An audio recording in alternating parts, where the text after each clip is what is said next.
How to apply border.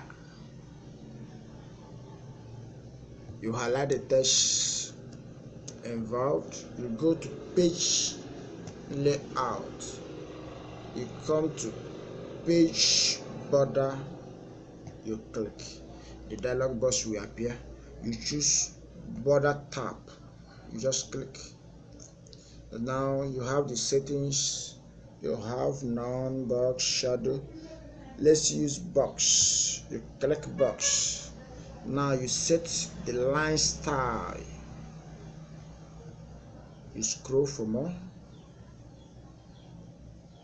If you like color, you apply color. Maybe let's use blue. Now apply to paragraph only, so that paragraph is okay. Now you say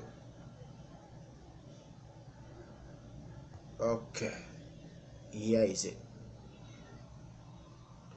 So it applies to a paragraph only.